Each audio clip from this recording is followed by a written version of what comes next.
Streaming worldwide on our new website, WHGMGold.com. Justin Mallow joined in the studio with the executive director of the Susquehannock Wildlife Society. I've got Scott McDaniel here. Good morning, Scott. Welcome back to the show. Good morning. Thanks for having us. Yeah, my pleasure. And you brought an intern, Brett, here. Brett Wilson, yes?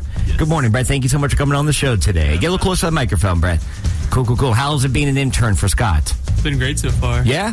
Great. So far, so good? Yeah, Scott's good. Been a great leader. Very cool. So you got a couple events going on. I want to talk to you with what's happening. The big event on Friday. Well, what's been happening with you guys, Scott? Or does he kind of know that? Sure. Well, Brett's been involved in everything we've been doing since he started his internship, so I'll let him speak a little bit about what he's been up to and kind of fill you in on what Susquehannock has been doing lately.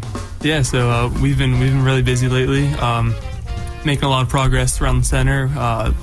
We've just finished quite a bit in the basement. It's eventually going to be a classroom and a lab.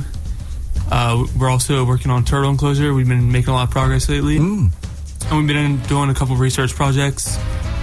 We have a wood turtle study going on right now, and we actually just finished helping Maryland Department of Natural Resources with their bog turtle survey. Okay. Wow. So you guys been pretty busy over there. You're not just sitting there relaxing, staring at the birds all day, right? I see you guys posting pictures all day, Scott, but you are busy doing good stuff. But you have events happening also, right, Scott? Yeah, so we do the actual, a lot of the things you see on social media that we do day to day, and the wildlife we're doing research on, and the education we try to help people understand.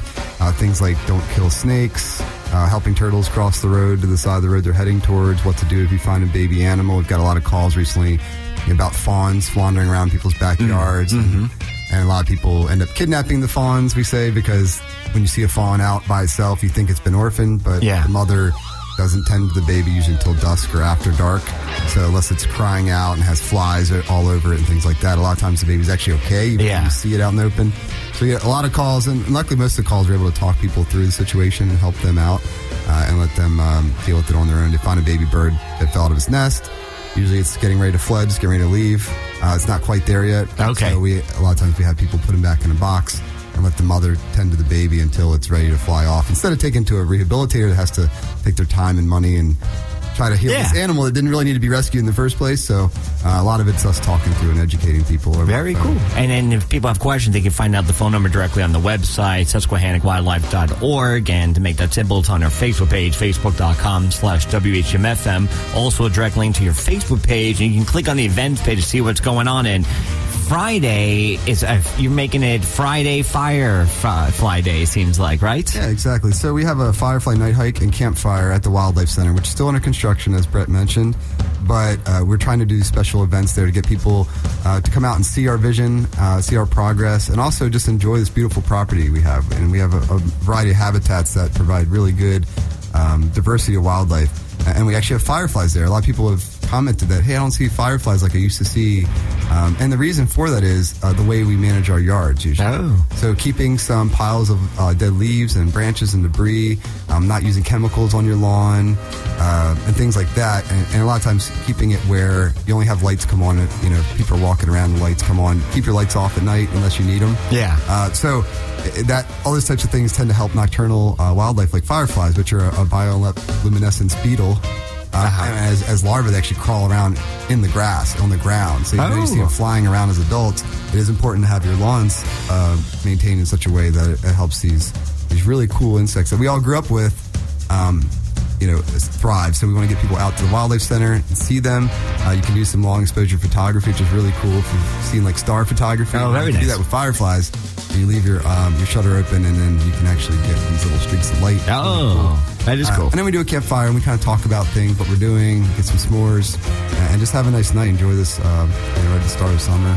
Nice. And we like to do those sorts of things. So we're trying to encourage people to have healthier backyards to help wildlife. And we really like some of these species that we have around here to highlight them and help people understand them and hopefully protect them more.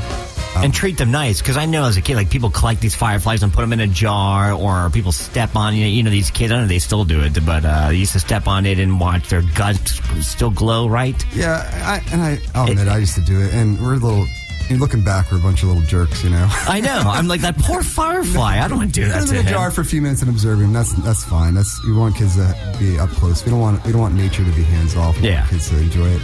But yeah, don't kill things. Yeah, there's no be reason nice to with kill it. them. Do people need to register in advance for this? They do. Okay. They do. And it's very inexpensive. It's $5, but we Nice. use that for donations. That way we can know how many people are coming out to make sure we have enough space. Okay. And they can register on your events page or on the Facebook page. Our website, it's all on there. And we have a couple other events coming up this summer real quick, which one we have not announced officially yet, but we are going to have a big open house at the Wildlife Center. That event will be more of a kind of come look at all the things we're working on. We'll have some live animals there on display for folks to see. It'll kind of be a summer celebration of where we are right now and what we need to get to the finish line, which is opening the Susquehannock Wildlife Center, which our ambitious goal is by the end of the year to have the construction finished. We're rolling really quick now. We're getting a lot of momentum, a lot of steam. We still need some money, some funds to be raised for that. But we've had amazing volunteers. They're all working really hard to help us get this place open and maintain it, because the weeds and invasive plants tend to grow really fast, as Brett can attest to. He's got cuts all over his arms and things like that. He earns his internship every day. And the other thing that's on the calendar right now is the Grow Your Own Meadow talk that we're doing. So we're going to start doing some of these talks in our barn. We have a barn classroom. And that whole talk is about how you can make a native wildflower grass meadow on your property. If you have a farm, a business, or your own backyard, growing even a very small meadow. And we have a couple examples of this at the Wildlife Center. You can get pollinators coming to your property. You create wildlife habitat for a bunch of different species. And it also helps control stormwater runoff. So you hear a lot about planting trees to help stormwater, but actually native meadows are a habitat that we've greatly lost in this region. We used to have bison and elk and things that would keep these areas clear. So now when we have open space, it just fills in with trees. So it's a habitat that we're very focused on, and we're doing this really cool talk you can come out and learn more about. So they can find more information about that on the Facebook page for that coming up on the event page. And again, to make that simple, it's on our page, facebook.com/WHGMFM. So, but the first one's coming up on Friday. You can register for that right now. Firefly Night Hike and Campfire. $5, like I said, it's just a donation to you guys pretty much. Exactly. And the Meadow Talk is on June 29th. And then we'll have some other, kayaking, creek snorkeling, some hikes, things like that later throughout the summer. So trying to get people outside, enjoy this beautiful place. And Hartford County is our home, and we try to get people outside to enjoy it. Come out here from all around. And where exactly are you located, Scott? We're up in Darlington. Okay.